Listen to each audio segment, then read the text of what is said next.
بسم اللہ الرحمن الرحیم۔ السلام علیکم ورحمۃ اللہ وبرکاتہ۔ پیارے دوستو، جریج راہب کی حکایت۔ یزید بن حشب رحمۃ اللہ اپنے والد سے روایت کرتے ہیں کہ میں نے رسول اللہ صلی اللہ علیہ وآلہ وسلم کو یہ فرماتے سنا کہ جریج راہب اگر فقی ہوتا تو اسے ضرور معلوم ہوتا کہ ماں کے بلانے پر لبیک کہنا اللہ تعالیٰ کی عبادت سے افضل ہے۔ نیز کہتے ہیں کہ میں نے کسی شخص سے جریج راہب کا قصہ سنا ہے کہ وہ بنی اسرائیل کا ایک راہب تھا، اپنی گرجا میں اللہ تعالیٰ کی عبادت میں رہتا تھا۔ ایک دن نماز میں تھا کہ اس کی والدہ آئی اور یا جریج کہہ کر اسے آواز دی۔ یہ نماز میں تھا، جواب نہ دیا اور ناراض ہو کر کہنے لگی، اللہ کرے تجھے زانی عورتوں سے پالا پڑے۔ اسی آبادی میں ایک عورت رہتی تھی، وہ کسی ضرورت کے لیے باہر نکلی۔ ایک چرواہے نے اسے پکڑ لیا اور جریج کے گرجا کے قریب ہی کہیں اس سے بدکاری کر لی۔ عورت کا قصہ بھی چلتے چلتے عام ہو گئی، حتیٰ کہ اس نے بچہ جنا تو بادشاہ کو یہ خبر پہنچی کہ فلاں عورت نے زنا کا بچہ جنم دیا ہے۔ اس نے عورت کو بلا کر پوچھا کہ یہ کس کا بچہ ہے؟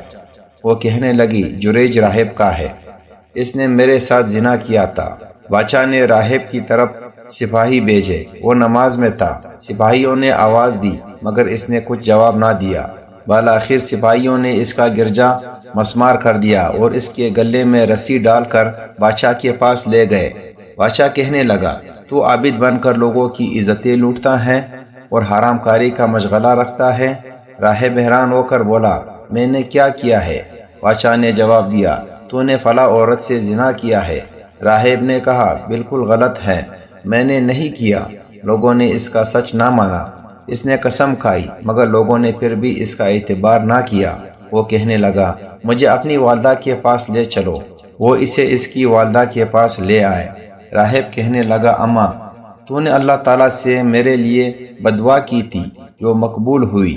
ماں، میرے لیے اللہ تعالیٰ سے دعا کر کہ اس آفت سے خلاصی ملے۔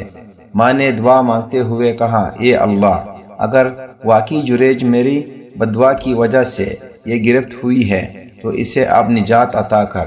اس کے بعد جریج بادشاہ کے پاس آ کر کہنے لگا، وہ عورت کہاں ہے اور بچہ کہاں ہے؟ لوگ عورت اور بچے کو لے آئے۔ اب بھی عورت نے لوگوں کے پوچھنے پر یہی کہا کہ یہ جریج ہی کا کام ہے۔ جریج نے بچے کے سر پر ہاتھ رکھتے ہوئے کہا، اس ذات برحق کی قسم جس نے تجھے پیدا کیا ہے، یہ بتا کہ تیرا باپ کون ہے؟ بچے نے اللہ تعالیٰ کے حکم سے بول کر بتایا کہ میرا باپ فلاں چرواہا ہے۔ یہ سن کر عورت نے بھی اس حقیقت کا اعتراف کر لیا کہ واقعی راہب سچا اور میں جھوٹی ہوں اور میرے ساتھ یہ کام چرواہے نے کیا ہے۔ ایک روایت میں ہے کہ بچہ ابھی اس عورت کے پیٹ میں ہی تھا کہ راہب نے عورت سے پوچھا کہ تیرے ساتھ یہ قصہ کہاں پیش آیا؟ کہنے لگی، تیرے درخت کے نیچے۔ یہ درخت گرجا کے پاس ہی تھا۔ راہب نے کہا کہ مجھے اس درخت کے پاس لے چلو۔ یہاں آ کر اس نے درخت سے مخاطب ہو کر کہا، یہ درخت، میں تجھے اس ذات کا واسطہ دے کر جس نے تجھے پیدا کیا ہے یہ پوچھتا ہوں کہ اس عورت کے ساتھ کس شخص نے زنا کیا ہے؟